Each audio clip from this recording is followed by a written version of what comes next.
ಮನುಷ್ಯನಿಗೆ ಬೇಕಾಗಿರುವ 5 ಮೂಲ ವಸ್ತುಗಳು. ಅದರಲ್ಲಿ ಹೆಚ್ಚು ಕಮರ್ಷಿಯಲ್ ಆದರೆ ಮನುಷ್ಯನ ಜೀವನ ಬಹಳ ಅಧೋಗತಿಗೆ ಹೋಗುತ್ತೆ. ಇವೆಲ್ಲ ಇದ್ದರೆ ಮನುಷ್ಯ ಏನಂತ ಹೇಳಿದ್ರೆ ಅವನಿಗೆ ಪರಿಪೂರ್ಣವಾದ ಆರೋಗ್ಯ ಸಿಗ್ತದೆ. ಈ ಫಂಡಮೆಂಟಲ್ಸ್ನ ಕೊಡೋಕ್ಕಾಗೆ ಜೀವನ ಅನ್ನೋದು ಹೋರಾಟ ಆಗಿಬಿಟ್ಟಿದೆ. ನಮ್ಮಲ್ಲಿ ನೈತಿಕತೆ ಕಡಿಮೆ ಆಗಿದೆ. ತಪಸ್ಸು ಮಾಡೋದು ಇದು ಅಂದ್ರೆ ಅಧ್ಯಾತ್ಮ ಅಂತ ತಿಳ್ಕೊಂಡ್ಬಿಟ್ಟಿದ್ದೀವಿ. ಅಧ್ಯಾತ್ಮ ಅಂದ್ರೆ ಹಂಗಲ್ಲ.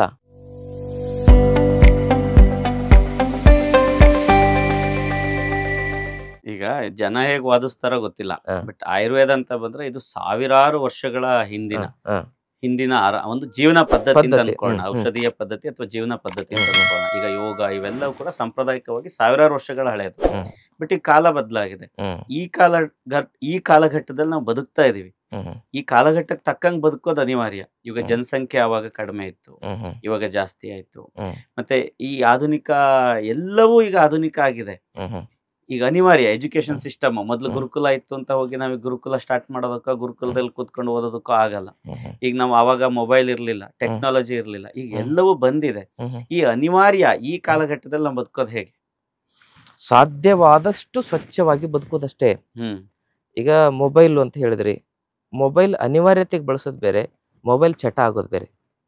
ಕೃತಕ ಯಾಂತ್ರಿಕ ಉಪಕರಣಗಳು ನಾವು ಬಳಸಬೇಕಾಗಿದೆ. ಮೊದಲಿನ ಥರ ಎತ್ತಿನ ಬಂಡಿಲಿ ಹೋಗ್ಲಿಕ್ಕಾಗಲ್ಲ, ಗಾಡಿನೇ ಬಳಸಬೇಕಾಗಿದೆ.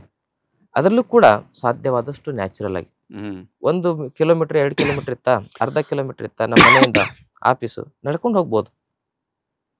ಅಲ್ಲೇನಾಗತ್ತಂದ್ರೆ ಪ್ರಮಾಣವನ್ನ ಕಮ್ಮಿ ಮಾಡ್ದಂಗೆ ಆಗುತ್ತೆ. ನಾವು ಪರಿಪೂರ್ಣವಾಗಿ ಬದಲಾವಣೆ ಮಾಡೋದು ಕಷ್ಟ ಆಗ್ಬೋದು, ಆದರೆ ಪ್ರಮಾಣವನ್ನಾದ್ರೂ ಕಡಿಮೆ ಮಾಡ್ಬೋದಲ್ಲ. ಆಮೇಲೆ ಈಗ ಶಾಲೆ ಕಾಲೇಜುಗಳಂತೂ ನಿಮ್ಗೆ ಗೊತ್ತೇ ಇದೆ. ಅದೇನಂತ ಹೇಳಿದ್ರೆ ಅದ್ರ ಬೇರೆಯವ್ರ ಬಗ್ಗೆ ನಾವು ಮಾತಾಡಬಾರ್ದು. ಏನಂತ ನಿಮ್ಗೆ ಗೊತ್ತಿದೆ ಅಷ್ಟೇ. ಎಲ್ಲಿ ನಮಗೆ the 5 fundamental basic of human rights ಅಂತ ಹೇಳ್ತಾರೆ. ಮನುಷ್ಯನಿಗೆ ಬೇಕಾಗಿರುವ 5 ಮೂಲ ವಸ್ತುಗಳು. ಅದರಲ್ಲಿ ಹೆಚ್ಚು ಕಮರ್ಷಿಯಲ್ ಆದರೆ ಮನುಷ್ಯನ ಜೀವನ ಬಹಳ ಅಧೋಗತಿಗೆ ಹೋಗುತ್ತೆ. ಮೊದಲನೇದ್ದು ಅನ್ನ, 2ನೇದ್ದು ಅರಿವೆ, ಆಮೇಲೆ 3ನೇದ್ದು ಅಕ್ಷರ, 4ನೇದ್ದು ಔಷಧಿ, 5ನೇದ್ದು ಆಶ್ರಯ. ಅನ್ನ, ಅರಿವೆ, ಆಮೇಲೆ ಔಷಧಿ, ಅಕ್ಷರ ಮತ್ತು ಆಶ್ರಯ. ಇವೆಲ್ಲ ಇದ್ದರೆ ಮನುಷ್ಯ ಏನಂತ ಹೇಳಿದ್ರೆ ಅವನಿಗೆ ಪರಿಪೂರ್ಣವಾದ ಆರೋಗ್ಯ ಸಿಗ್ತದೆ.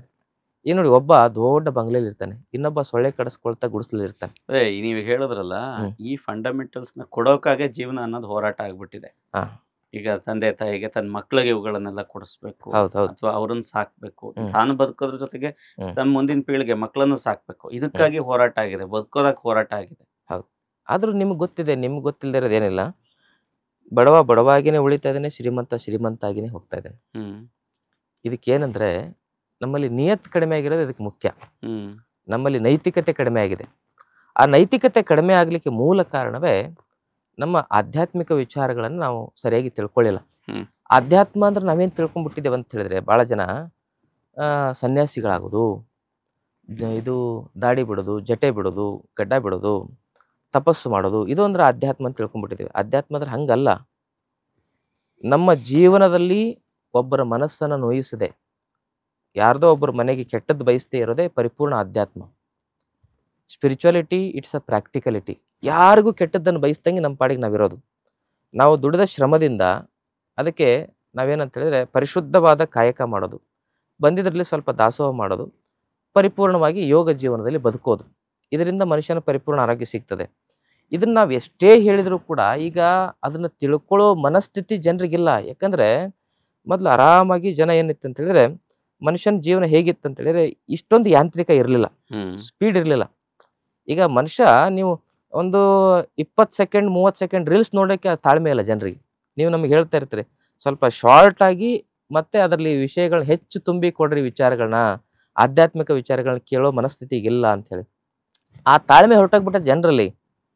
ನಾವು ಗುರುಕುಲದಲ್ಲಿ ನಾವೆಲ್ಲ ಕಲಿಬೇಕಾದ್ರೆ ಬರೀ ಒಂದು ಯೋಗಾಸನ ಹೇಳಲಿಕ್ಕೆ 1 ವರ್ಷ ತಗೊಳ್ತಾ ಇದ್ರು. ನಾವೆಲ್ಲ 10-20 ಜನ ಸನ್ಯಾಸಿಗಳ ಬಟ್ಟೆನ ಬೆಳಗ್ಗೆ 4 ಗಂಟೆಗೆ ತಳ್ಕೊಂಬರ್ಬೇಕಾಗಿತ್ತು. ಅಷ್ಟು ಶಿಕ್ಷಣ ನೈತಿಕತೆ ಇತ್ತು. ನಾವು ಸಣ್ಣ ಪುಟ್ಟ ತಪ್ಪು ಮಾಡಿದ್ರೆ ನಮ್ಮ ತಾಯಿ ಮನೆಯಲ್ಲಿ ಕಣ್ಣಿಗೆ ಖಾರ ಹಾಕಿ ಹೊಡೆಯೋರು. ಅವಾಗ ಶಿಕ್ಷೆ ಜೊತೆಗೆ ಶಿಕ್ಷಣ ಇತ್ತು. ಇವಾಗ ಏನಾದರೂ ಶಿಕ್ಷೆ ಕೊಟ್ಬಿಟ್ರೆ ಏನಾಗುತ್ತೆ ಅಂತ ಹೇಳಿದ್ರೆ ಸೂಸೈಡ್ ಮಾಡ್ಕೊಂಡು ಸಾಯೋ ಮಕ್ಕಳಿದ್ದಾರೆ. ಒಂದು ಮಗುಗೆ ನೀನು ಮೊಬೈಲ್ ನೋಡ್ಬೇಡ ಅಂತ ಹೇಳಿದ್ದಕ್ಕೆ ಆ ಮಗು ಸೂಸೈಡ್ ಮಾಡ್ಕೊಂಡು ಸತ್ತಿದೆ ಮೊನ್ನೆ. ಆ ಥರ ತುಂಬ ಉದಾಹರಣೆಗಳಿದೆ. ಹೌದು. ಅದೇನಂದ್ರೆ ಸಿನಿಕ್ ಮೆಂಟಾಲಿಟಿ ಇದೆ. ಸಿನಿಕ್ ಮೆಂಟಾಲಿಟಿ ಅಂದರೆ who knows the price of everything but value of nothing. ನಮಗೆ ಭೌತಿಕ ವಸ್ತುಗಳ ಬೆಲೆ ಗೊತ್ತಾಗ್ತಾ ಇದೆ ಹೊರತು ಜೀವನದ ಮೌಲ್ಯ ಗೊತ್ತಾಗ್ತಾ ಇಲ್ಲ. ಅದಕ್ಕಾಗಿ ನಾವೇನು ಮಾಡಬೇಕು, ಹೀಗೆ ಕೆಟ್ಟಿದೆ ಕೆಟ್ಟಿದೆ ಕೆಟ್ಟಿದೆ ಅನ್ಕೊಂಡು ಕುದುರೋದಕ್ಕಿಂತ ಅದನ್ನು ಎಷ್ಟು ಮಟ್ಟಿಗೆ ನಾನು ಸರಿ ಮಾಡಬಹುದು ಅನ್ನೋ ಪ್ರಯತ್ನ ಮಾಡು. ಎಷ್ಟು ಈಗ ಒಂದು ಸಣ್ಣ ಗೆರೆ ಇದೆ, ಅದರ ಪಕ್ಕ ದೊಡ್ಡ ಗೆರೆ ಎಳೆದ್ಬಿಡೋದು. ಭಾಳ ಜನ ಏನು ಮಾಡ್ತಾರೆ ಅಂತ ಹೇಳಿದ್ರೆ, ಏನು ಮಾಡ್ಲಿಕ್ಕಾಗತ್ತಪ್ಪ, 10 ಜೊತೆಗೆ 11 ಪರ್ಸೆ ಜೊತೆ ಗೋವಿಂದ ಆಗಬಾರ್ದು. ನಾವು ನಮ್ಮ ಕರ್ತವ್ಯ ಏನಿದೆ, ನಮ್ಮ ಕಾಯಕ ಏನಿದೆ, ಅದನ್ನು ನಾವು ಮಾಡಲೇಬೇಕಾಗಿದೆ.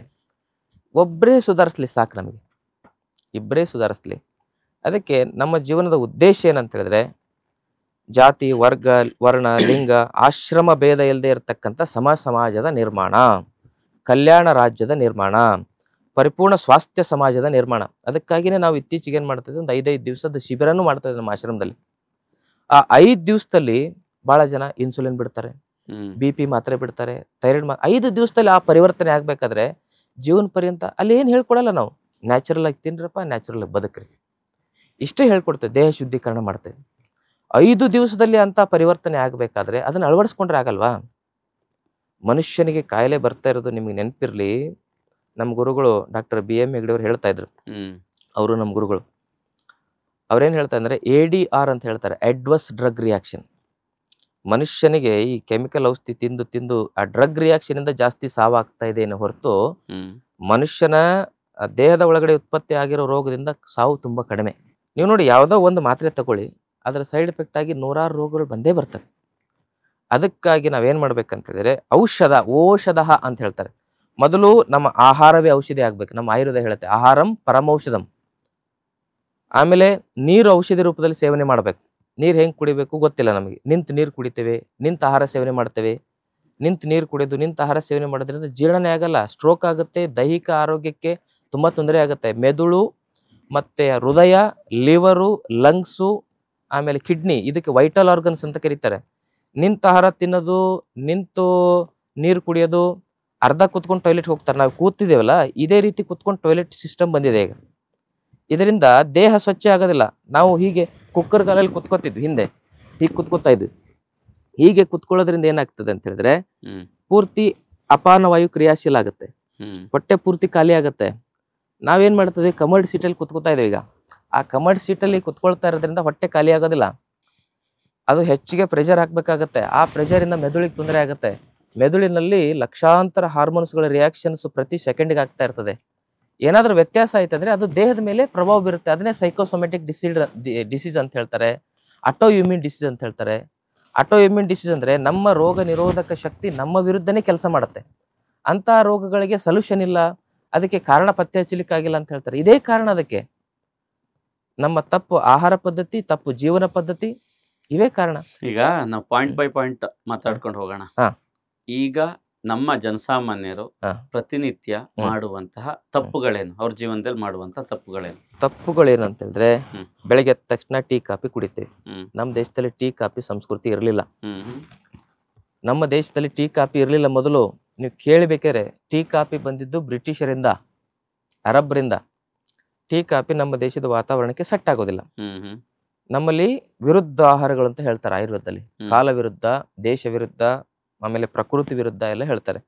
ನಮ್ಮ ದೇಶದ ಈ ಪ್ರಕೃತಿಗೆ, ಈ ಕಾಲಕ್ಕೆ ಟೀ ಕಾಫಿ ಹೊಂದ್ಕೊಳ್ಳೋದಿಲ್ಲ. ಟೆನಿನು, ಕೆಫಿನು, ಅದರಲ್ಲಿ ತುಂಬಾ ಭಯಾನಕ ಕೆಮಿಕಲ್ಗಳಿರ್ತವೆ. ಮತ್ತೆ ಸಕ್ಕರೆಯಲ್ಲಿ ಅಂತೂ ಭಯಾನಕ ಕಾರ್ಪೋಟಕ ವಿಷ ಸಕ್ಕರೆ ಅಂದ್ರೆ. ಅದ್ರ ಬದಲು ಬೆಲ್ಲವನ್ನ ಸಕ್ಕರೆ ಆವರಿಸ್ಕೊಳ್ತು. ಹಾಗೆ ಈ ಟೀ ಕಾಫಿ ಅನ್ನುವ ಒಂದು ಪೇಯವನ್ನ ಕುಡಿತೇವೆ. ಕೆಲವು ಜನ ಅಂತೂ ನೋಡಿ, ಜಾಸ್ತಿ ಓದಿರೋರು ಇರ್ತಾರಲ್ಲ, ತುಂಬಾ ಓದಿರೋರು, ಅವರು ಹಲ್ಲುಜ್ಜದೆ ಎದ್ದ ತಕ್ಷಣ ಅಲ್ಲೇ ಬೆಡ್ ಮೇಲೆ ಟೀ ಕುಡಿತಾರೆ. ಯಾರು ಹಲ್ಲುಜ್ಜದೇನೆ ಗಲೀಜ್ ಬಾಯಲ್ಲಿ ಟೀ ಕುಡಿತಾರೆ, ಅವ್ರು ಜಾಸ್ತಿ ಓದಿದಾರೆ ಅಂತ ತಿಳ್ಕೊಂಡ್ಬಿಡ್ಬೇಕು ನಾವು. ತುಂಬಾ ಓದ್ದವ್ರು ಆತರ ಹೇಳ್ತಲ್ಲ. ಅದಕ್ಕೆ ಶಿಕ್ಷಣಕ್ಕಿಂತ ಜ್ಞಾನ ಬಹಳ ಮುಖ್ಯ. ಈ ಎಜುಕೇಶನ್, ಶಿಕ್ಷಣ ಅಂತ ಹೇಳಿದ್ರೆ ಮತ್ತೆ ದೊಡ್ಡ ಶಬ್ದನೇ ಆಯ್ತು. ಈಗಿನ ಎಜುಕೇಶನ್ ಇದೆಯಲ್ಲ, ಈಗ ವೃದ್ಧಾಶ್ರಮ 18,000 ವೃದ್ಧಾಶ್ರಮಗಳಿದಾವೆ. ಆ ವೃದ್ಧಾಶ್ರಮಗಳಲ್ಲಿ ರೈತರ ತಂದೆ ತಾಯಿ ಯಾರಿಲ್ಲ, ಎಲ್ಲ ಇಂಜಿನಿಯರ್ ತಂದೆ ತಾಯಿಗಳು, ಡಾಕ್ಟರ್ ತಂದೆ ತಾಯಿಗಳು, ಲಾಯರ್ ತಂದೆ ತಾಯಿಗಳೇ ಇರೋದು. 10 ಜನ ಮಕ್ಕಳನ್ನ 2 ತಂದೆ ತಾಯಿ ಸಾಕ್ತಾರೆ. ಆದ್ರೆ 10 ಜನ ಮಕ್ಕಳು 2 ತಂದೆ ತಾಯಿಗಳನ್ನ ಫುಟ್ಬಾಲ್ ಗ್ರೌಂಡ್ ಅಲ್ಲಿ ಫುಟ್ಬಾಲ್ ಆಡ್ದಂಗೆ ಆಡ್ತಾರೆ. ಹೇಗೆ ಇಲ್ಲಿ ಮಾತೃ ದೇವೋಭವ, ಪಿತೃ ದೇವೋಭವ, ಗುರು ದೇವೋಭವ ಅಂತ ಹೇಳಿದಕ್ಕೆ ಮರ್ಯಾದೆ ಎಲ್ಲಿ ಸಿಕ್ತು ನಮಗೆ? ಹಾಗಾಗಿ ಆಚಾರ ವಿಚಾರದ ಜೊತೆಗೆ ಆಹಾರ ವಿಹಾರ ಶುದ್ಧ ಆಗ್ಬೇಕು. ಬೆಳಗ್ಗೆ ಟೀ ಕಾಫಿ ಕುಡಿಬಾರ್ದು. ಜೀರಿಗೆ ಕಷಾಯ ಕುಡೀರಿ, ಧನಿಯಾ ಕಷಾಯ ಕುಡೀರಿ, ಶುಂಠಿ ಕಷಾಯ ಕುಡೀರಿ, ತುಳಸಿ ಕಷಾಯ ಕುಡೀರಿ, ಬಿಲ್ಪತ್ರೆ ಕಷಾಯ ಕುಡೀರಿ, ಗರಿಕೆ ಕಷಾಯ ಕುಡೀರಿ, ಅಮೃತ ಬಳ್ಳಿ ಕಷಾಯ ಕುಡೀರಿ. ನಮ್ದು ಕಷಾಯ ಸಂಸ್ಕೃತಿಯ ದೇಶ. ಆ ಒಂದೊಂದು ಕಷಾಯವು ಕೂಡ ದೇಹದ ದೋಷಗಳನ್ನು ಸಮತೋಲನ ಮಾಡ್ತವೆ, ದೇಹದಲ್ಲಿ ಇರ್ತಕ್ಕಂಥ ವಿಷವನ್ನು ಹೊರಗೆ ಹಾಕ್ತವೆ. ಈ ಕಷಾಯಗಳಿಂದ ದೇಹದಲ್ಲಿರುವ ವಿಷಗಳು, ಶ್ರೋತಸ್ಸುಗಳು ಅಂತ ನಮ್ಮ ಆಯುರ್ವೇದದಲ್ಲಿ ಹೇಳ್ತಾರೆ. 15 ಬಗೆಯ ಶ್ರೋತಸ್ಸುಗಳು ಮುಖ್ಯವಾಗಿದ್ದಾವೆ. ರಸವಹ, ರಕ್ತವಹ, ಮಾಂಸವಹ, ಮೇದವಹ, ಅಸ್ಥಿವಹ, ಶುಕ್ರವಹ ಶ್ರೋತಸ್ಸುಗಳು ಅಂತ ಇದಾವೆ. ಆಮೇಲೆ ಅನ್ನವಹ, ಪ್ರಾಣವಹ, ಉದಕವಹ, ವಾತವಹ, ಪಿತ್ತವಹ, ಕಪವಹ ಶ್ರೋತಸ್ಸು ಅಂತ ಇರ್ತವೆ. ಹೆಣ್ಣು ಮಕ್ಕಳಲ್ಲಿ ಆರ್ತವಹ, ಸ್ತನ್ಯವಹ ಶ್ರೋತಸ್ಸು ಅಂತ 2 ಹೆಚ್ಚಿಗೆ ಇರ್ತವೆ. ಈ ಶ್ರೋತಸ್ಸುಗಳು ಶುದ್ಧವಾಗಿ ದೇಹದಲ್ಲಿ ಟಾಕ್ಸಿನ್ ಡೆಪಾಸಿಟ್ ಆಗದೆ, ಮತ್ತೆ ನಾನು ಅದನ್ನ ಹೇಳ್ತೇನೆ, ಟಾಕ್ಸಿನ್ ಡೆಪಾಸಿಟ್ ಆಗದೆ ರೋಗ ಬರಲ್ಲ. ಬೆಳಗ್ಗೆ ಎದ್ದೇ ಹೊಲಸಾಗ್ತೇವೆ, ಪೇಸ್ಟ್ ಉಜ್ತೇವೆ. ಆ ಪೇಸ್ಟಲ್ಲಿ ಇರ್ತಕ್ಕಂಥ ಕೆಮಿಕಲ್ ಹಲ್ಲಿನಲ್ಲಿ ಸಿಕ್ಕಾಕೊಳ್ಳುತ್ತೆ. ಅದರಲ್ಲಿರ್ತಕ್ಕಂಥ ನೋಡಿ, ಹೆಚ್ಚು ನೊರೆ ಬಂದರೆ ಒಳ್ಳೆ ಪೇಸ್ಟು ಅಂತ ಅನ್ಕೊಳ್ತೇವೆ ನಾವು. ಆ ನೊರೆ ಬರ್ಲಿಕ್ಕೆ ಏನು ಹಾಕ್ತಾರೆ? ಸೋಪಿಗೆ ಹಾಕುವ ಕೆಮಿಕಲ್ನೇ ಇದಕ್ಕೆ ಹಾಕೋದು ನೊರೆ ಬರಲಿಕ್ಕೆ. ನಾವು ಸೋಪ್ ಹಾಕಿ ಉಜ್ಲಿಕ್ಕೆ ಆಗತ್ತಾ ಬಾಯಿ? ಹಿಂದಿನ ಜನ ಏನು ಮಾಡ್ತಾ ಇದ್ರು? ಬೇವಿನ ಕಡ್ಡಿಲಿ ಉಜ್ತಾ ಇದ್ರು. ಇದು ತುಂಬಾ ಕಷ್ಟ ಸ್ವಾಮೀಜಿ ಅಂತಾರೆ ಕೆಲವು ಜನ. ಏನು ಕಷ್ಟ ಇಲ್ಲ. ಇದು ಮನುಷ್ಯ ಮನಸ್ಸು ಮಾಡಿದ್ರೆ ಏನು ಬೇಕಾದಾಗತ್ತೆ. ಇವಾಗ ನಿಮ್ಗೆ ಗೊತ್ತು, ಯಾವುದು ಗ್ರಾಹಕರ ಡಿಮಾಂಡ್ ಇರುತ್ತೆ ಅದನ್ನೇ ಒದಗಿಸ್ತಾರೆ. ಈಗ ಮಾರುಕಟ್ಟೆ ಎಷ್ಟು ಫಾಸ್ಟ್ ಆಗಿದೆ. ನೀವು ನ್ಯಾಚುರಲ್ ಆಗಿರ್ತಕ್ಕಂಥ ಬೇವಿನ ಕಡ್ಡಿಯನ್ನು ಕೊಡಂದ್ರೆ ಕೊಡ್ತಾರೆ ಅವರು. ಬೇವಿನ ಕಡ್ಡಿಯಿಂದ ಹಲ್ಲು ಉಜ್ಬೋದು. ಆಮೇಲೆ ಜಾಲಿ ಮರದ ಚಕ್ಕೆ, ಬೇವಿನ ಮರದ ಚಕ್ಕೆ, ಅದ್ರ ಜೊತೆಗೆ ನಾಟಿ ಹಸುವಿನ ಆ ಒಂದು ಬೆರಣಿಯನ್ನು ಸುಟ್ಟು ತಯಾರಿಸಿರ್ತಕ್ಕಂಥ ಬೂದಿ, ಇವನ್ನೆಲ್ಲ ಪುಡಿ ಮಾಡಿ ಅದ್ರಲ್ಲಿ ಸ್ವಲ್ಪ ಸೈಂಧವ ಲವಣ, ಅರಿಶಿನ ಪುಡಿ, ಲವಂಗದ ಪುಡಿ ಹಾಕಿ ಉಜ್ಜಿದ್ರೆ 100 ವರ್ಷ ನಿಮ್ಮ ಹಲ್ಲು ಚೆನ್ನಾಗಿರ್ತವೆ. ಅದನ್ನ ಬಿಟ್ಟು ಕೆಮಿಕಲ್ ಪೇಸ್ಟ್ ಹಾಕ್ತೀರಾ. ಅದನ್ನ ನೀವು ಎಷ್ಟೇ ಬಾಯಿ ಸ್ವಚ್ಛ ಮಾಡ್ಕೊಂಡ್ರೆ ಅದು ಸಂದುಗಳಲ್ಲಿ ಸಿಕ್ಕಾಕೊಂಡಿರ್ತದೆ.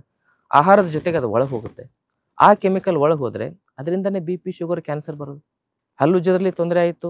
ಬೆಳಗ್ಗೆದ್ದು ಪೇಯದಲ್ಲಿ ನಾವು ವ್ಯತ್ಯಾಸ ಮಾಡ್ಕೊಂಡ್ವಿ. ಆಮೇಲೆ ಸ್ನಾನ. ಇದಕ್ಕೆ ಚರ್ಮಕ್ಕೆ ಬ್ಯಾರಿಯರ್ ಇಮ್ಯುನಿಟಿಯ ಒಂದು ಪ್ರಧಾನ ಶಕ್ತಿ ಅಂತ ಕರೀತಾರೆ. ಇಮ್ಯುನಿಟಿಗೆ ಮುಖ್ಯವಾಗಿರ್ತಕ್ಕಂಥದ್ದು ನಮ್ಮ ಚರ್ಮನೂ ಕೂಡ. ವಿಟಮಿನ್ D ಸೆಕ್ರೇಷನ್ ಆಗ್ತಕ್ಕಂಥದ್ದು. ಮತ್ತೆ ಈ ಚರ್ಮ ಇಲ್ದಿದ್ರೆ ಮನುಷ್ಯ ಒಣಗೋಗ್ಬಿಡ್ತಾನೆ. ಚರ್ಮ ಮುಖ್ಯವಾಗಿರ್ತಕ್ಕಂಥ ಶಕ್ತಿ ನಮ್ಮ ಆರೋಗ್ಯಕ್ಕೆ. ನೀವೇನೇ ಆಯಿಲ್ ಅಪ್ಲಿಕೇಶನ್ ಮಾಡಿದ್ರೆ ಅದು ಅಬ್ಸರ್ವ್ ಮಾಡುತ್ತೆ. ಚರ್ಮಕ್ಕೆ ಅಬ್ಸರ್ವ್ ಮಾಡತಕ್ಕಂಥ ಶಕ್ತಿ ಇದೆ. ನೀವು ಕೆಮಿಕಲ್ ಸೋಪ್ ಹಾಕಿ ಉಜ್ಜಿದ್ರೆ ಆ ಕೆಮಿಕಲ್ನ ಅಬ್ಸರ್ವ್ ಮಾಡುತ್ತದೆ ಚರ್ಮ. ಅದಕ್ಕೆ ಸ್ಕಿನ್ ಅಲರ್ಜಿಗಳು ಜಾಸ್ತಿ ಆಗ್ತಾ ಇದಾವೆ. ಅದು ಒಳಗಡೆ ಎಲ್ಲೆಲ್ಲೂ ಹೋಗಿ ಸೇರ್ಕೊಳ್ಳುತ್ತೆ, ಬ್ಲಾಕೇಜ್ ಆಗುತ್ತೆ.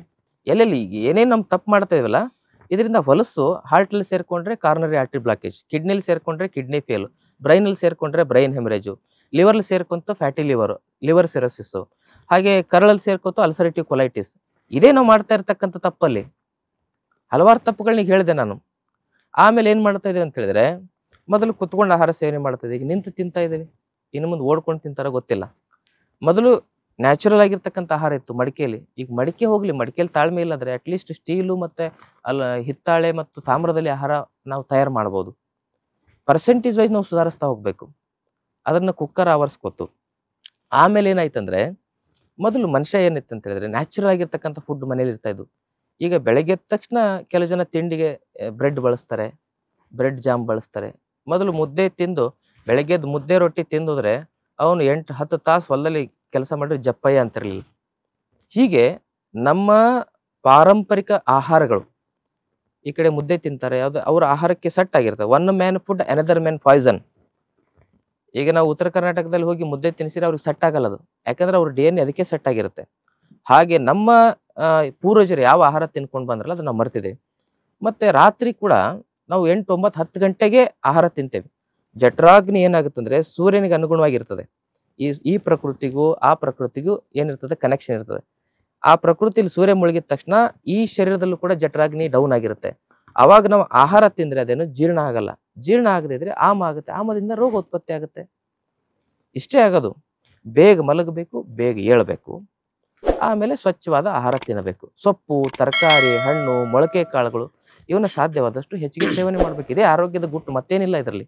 ಲೇಟೆಸ್ಟ್ ಹಾಗೂ ಇಂಟ್ರೆಸ್ಟಿಂಗ್ ಸುದ್ದಿಗಳಿಗಾಗಿ ಬಾಸ್ ಟಿವಿ ಕನ್ನಡ ಚಾನೆಲ್ನ ಸಬ್ಸ್ಕ್ರೈಬ್ ಮಾಡಿ. ಹಾಗೆಯೇ ಬೆಲ್ ಐಕಾನ್ ಪ್ರೆಸ್ ಮಾಡಿ.